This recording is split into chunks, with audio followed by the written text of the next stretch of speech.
Today, we will hear about fixing the city's finances from one of the main mayoral candidates in the upcoming election, Rocco Rossi. More than just a politically inclined Toronto resident, Rocco is a successful entrepreneur and business executive, fundraiser, and leader in Toronto's not-for-profit sector. Rocco has held senior executive positions at the Boston Consulting Group, Labatt Interbrew, the Toronto Star, Advanced Material Resources, now known as Neo Material Technologies, and MGI Software. In 2004, Rocco was appointed the CEO of the Heart and Stroke Foundation of Ontario. During his time there, he led a very successful campaign to provide heart defibrillators in public places. Politically speaking, Rocco has supported and campaigned for several Toronto MPs over the years. He's also served as the campaign manager for John Tory's 2003 mayoral campaign. In 2009, Rocco answered the call of new Liberal leader Michael Ignatieff to overhaul the party's fundraising apparatus. And in less than a year in the post, he helped more than triple the party membership and restore the party's financial stability. Rocco resigned his post at the Liberal Party in late 2009. Though he had never before run for elected office, last December he declared his intention to run for the Mayor of Toronto. Ladies and gentlemen, please welcome Rocco Rossi.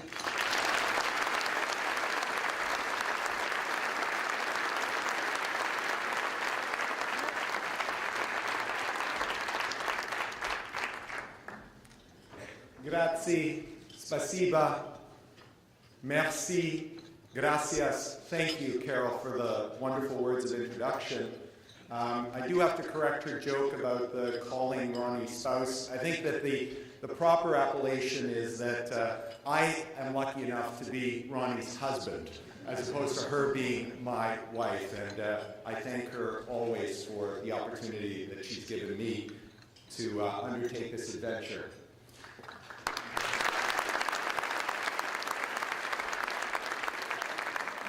I've been giving a tremendous amount of thought to the 6 Words campaign that the Board of Trade has launched, and I've racked my brains, and it suddenly came to me watching the gold medal hockey game the other night.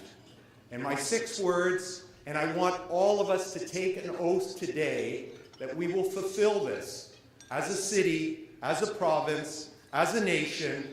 Crosby never pays for beer again.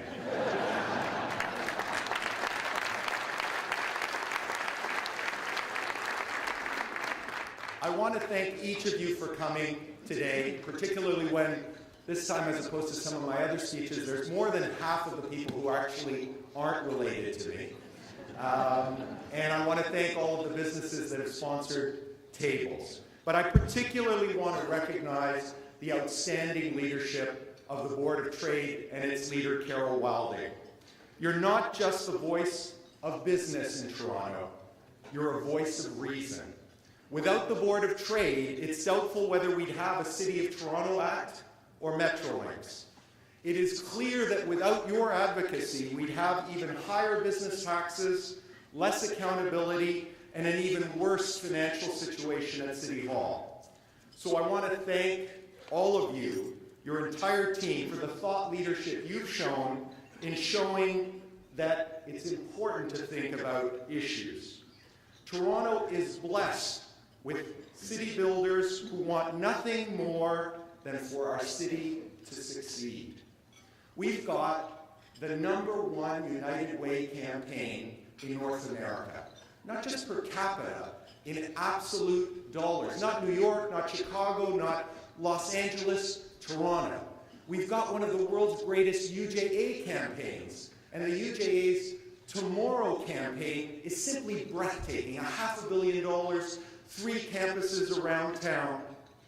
Add to that the excellent work done by the Toronto City Summit Alliance under my former mentor and boss, the late, great David Pico, and continuing now under John Tory. Think about the great work done by David and Tony Galliano in launching and driving Luminato, a revelation for the city. And where would we be without the efforts of Alan Broadbent and Ratna Omnidvar at the Maytree Foundation to end poverty, illiteracy, and build a truly diverse city. We've got an army of can-do, make-it-happen, dollar-a-year type men and women ready to serve as city builders, ready to put their shoulders to the wheel to make sure we fulfill our full potential as a great city.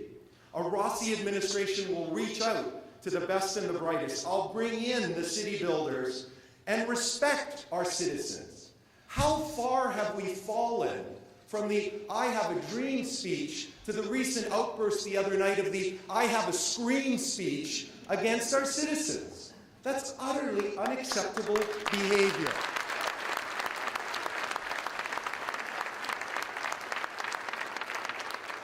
We've been flying on one wing for far too long. Toronto works best when everyone is called to give their best. I was thinking exactly that the other night when the Premier mentioned two initiatives very dear to my heart, turning Toronto into both an international student centre and expanding its role as an elite international financial centre. When the city and the province are on the same page, great things can and will happen.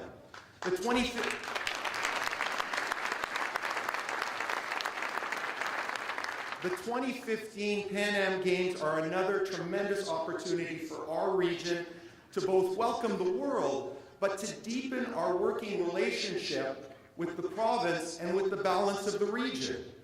Our strength is that the world wants to come here. Our challenge is to meet that desire more than halfway.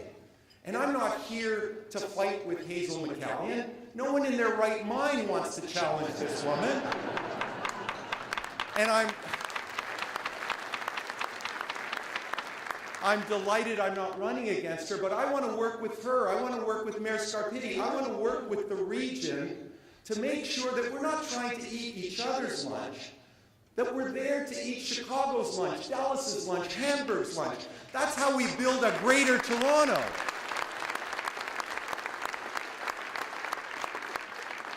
To do that, we need an open door and an open mind, and a city with a new vision of itself. That's why we need to take back our city after 7 years of drift. 7 years when decisions were made to benefit the few who control City Hall, and not the taxpayers and businesses who keep our city afloat.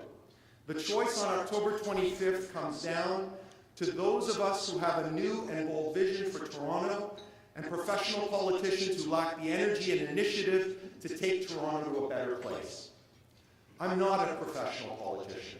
I haven't run for office because I've been running things in both the public and the private and the not-for-profit sectors. 6 weeks ago, I hit the ground running with a precise three-point plan to take back our city. My plan involves balancing the books, attacking gridlock, and getting serious about new economic growth. One plan, 3 priorities, and a roadmap for a new generation of city builders with roots from all over the globe to get Toronto back on track. Getting Toronto back on track starts with getting our fiscal house in order, and as Carol pointed out, that's the focus of my remarks today. It's not difficult to understand the fix that the city is in. We spend more, a lot more, than what we're taking in. And unless we take control, we're heading for a fiscal crash landing so well articulated by the recent Board of Trade article. Short of aerial advertising, the Board of Trade has done everything possible to warn Toronto of this risk. Regrettably, your calls for action did not inform this year's budget. But if I'm elected, they will serve to inform next year's budget.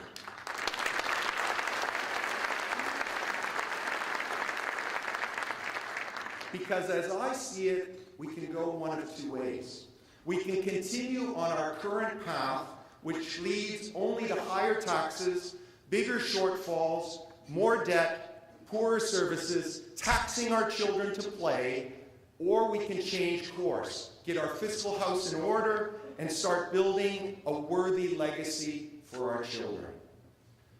It's no secret that I'm one for changing course. And it's in that spirit that I'm bringing proposals today that I believe will fix our financial troubles and lay a firm foundation for the future. My father used to say that the hard calls in life are not the choice between good and bad. Any idiot can make those choices, he'd tell me. The difficult choices in life are the choices between good and good. And in my opinion, the recent city budget missed 5 golden opportunities to ensure that 2010 would indeed be our last budget crisis.